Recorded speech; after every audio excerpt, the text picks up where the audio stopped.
Witness me, old man, I'm the Wild. By KittsFics. The first time Jaskier braids Geralt's hair, they've known each other for nearly 6 months, and are mostly comfortable in each other's space. They've retired to their room after a hunt, and Jaskier's restless, picking his lute, strumming it briefly before setting it down to instead paw through his pack, then moving to pick up Geralt's clothes from the floor before wandering back towards his lute. After several minutes of this, he absently runs his hand through Geralt's mostly dried hair as he passes where the Witcher's leaning back in the bathtub. It's the same thing Geralt's seen him do to children in the villages they passed through. The next time he comes close, Geralt catches his wrist before he moves away, forcing him into stillness. He guides restless fingers to his hair and ignores Jaskier's soft gasp and the hesitant way he touches him. After a few minutes of finger-combing Geralt's hair, he hums quietly and seems more relaxed, grounded, hands steadier. Geralt doesn't notice when he starts to braid it, just thin ones he finds out afterwards, easily hidden a few minutes later when Jaskier plights the rest of his hair to sleep in. He yawns as he moves away, fingers trailing over Geralt's shoulder as he retreats towards the bed, and is asleep before Geralt gets out of the tub. He examines one of Jaskier's braids the following morning. It's not one he's ever seen before in his 60-odd years, which is impressive, and leaves them in as he ties his hair up in a half ponytail for the day. It's been a rough few months getting used to each other, and this obviously calmed the bard, so it wouldn't be a hardship to make it part of their routine when they can, if it helps. Jaskier smiles at him, soft and true, when he comes down for breakfast and sees Geralt's hair, and when a couple of days later Geralt notices the braids gone after a fight with a wraith, he puts onto it down to the extra movements shaking them loose. They met up somehow without discussing it in the spring, after Geralt leaves Kaer Morhen, and Jaskier always asks to stop whenever they reach meadows to cut as many flowers as he can manage. He usually aims for white heather and feverfew, gathering as much as he's able to dry it out. Geralt usually ends up with some threaded through his hair, as well as increasing complex braids. Even Roach is not spared. Whenever Jaskier travels with them, she usually has flowers and small braids in her mane. Honeysuckle, as often as they can find it amongst various others. He assumes at first it's just Jaskier's restless fingers and part of his campaign to change Geralt's image, and it's working, to an extent, although mainly in the case of young children. It takes him nearly 3 years and a fight with a higher vampire to realize there's more to it than that. They're fighting in much closer quarters than Geralt's comfortable with, in an overstuffed warehouse, and there's attacks that the vampire's making with his claws that definitely should be connecting. Physically, there's no possible way they should be missing him, but they are, and it's frustrating the vampire to take wild swipes, losing the tight control he had at the start of the fight and allowing the Witcher to gain the upper hand. The fact that Geralt's keeping such a close watch on his feet and where he steps is the only reason he notices at all. Whenever the vampire misses a swipe he shouldn't, one of the numerous strands of white heathers that Jaskier insisted on braiding into his hair during the day falls out. Eventually he loses all of the flowers and the vampire's claws start to scratch skin.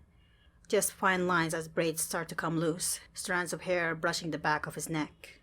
All it takes is one mistimed swipe and Geralt presses his advantage, ending the fight with one fast swing, and collapses back onto some boxes to catch his breath and when it's clear that the vampire's not getting up again. He takes proof of the kill for the mare, then retraces his steps, gathering as much of the heathers as he can find to take back to Jaskier. He curls up on his side in the bed when Geralt reaches their room in the inn, and smiles sleepily up at him as he sets the bundle of flowers on the stool beside the lute. Jaskier pushes himself up to an elbow, watching quietly as Geralt pulls off his armor and washes the cuts on his arm in the water bucket that had been left out, too tired to do more before flopping down beside the bard. Jaskier reaches over, brushing hair from Geralt's face, and sits up slightly so he can finger comb his hair and redo his braids for the night. Geralt relaxes under the familiar motions, and Jaskier starts humming quietly, a soft lullaby-esque tune. Thank you for the flowers. They saved me tonight. He speaks without thinking. That's the point. Jaskier seems amused, tying off the plait with a leather strip and pressing a kiss to his hair before settling back down.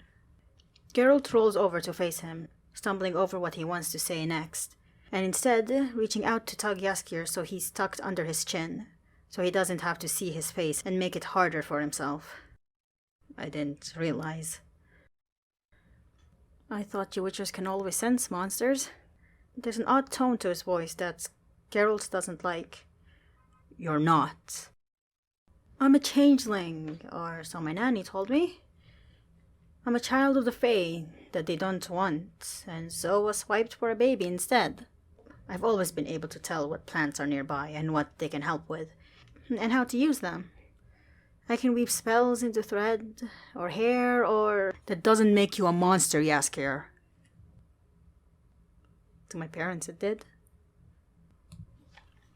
Geralt barely hears the sob that follows, and immediately pulls back to cup Jaskier's face in his hands, running a thumb along his cheek to brush away his tears. It breaks him a little to see the usually so confident bard fall apart. You really didn't know? No, and it doesn't make any difference to me, other than I should have been thanking you for years. Dad gives a snorted laugh and a watery smile, but something in his frame has relaxed. I think that's the nicest thing you've ever said to me. He knows what Jaskier is expecting is something like, don't get used to it, but he's important to Geralt and he obviously hasn't made that clear enough. So he presses their forehead together for a moment, before slowly leaning over and kissing him softly before pulling back. We'll talk in the morning, Jaskier. Sleep.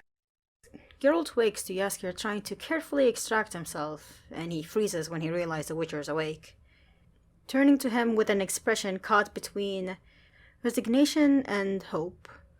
His pulse jumps when Geralt reaches for him, wrapping a hand around the back of his neck to tug him back down and kiss him again, ignoring his soft gasp as he slumps against him, hands coming up to tangle in his hair.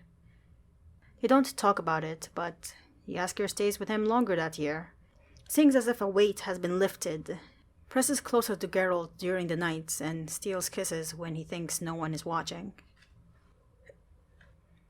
Another 4 of the ghouls burst screeching from the tree line to join the group already attacking Geralt.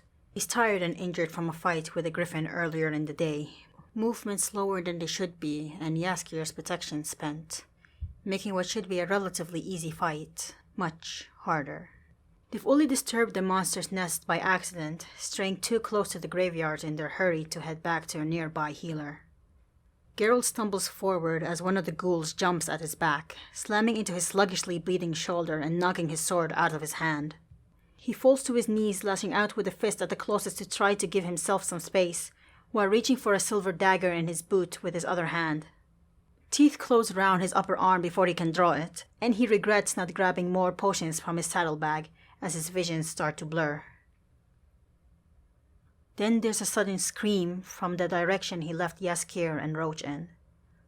No, that's not quite right. It's half scream, half shout, a language close to Eldarin, in a voice he almost recognizes. It cuts through his head, but the wraiths are falling back, away from him. Growls turning to whimpers as tree roots curl lightning fast round their legs and drag them back beneath the ground.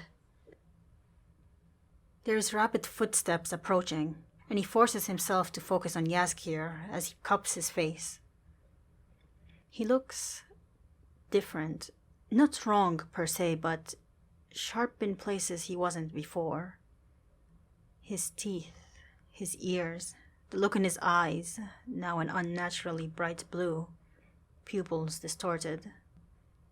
He sneers at the last of the ghouls and drops clawed fingers to dig into the ground, and heathers start to appear encircling them, always Jaskier's plant of choice for protection, and the ground starts to subtly shake.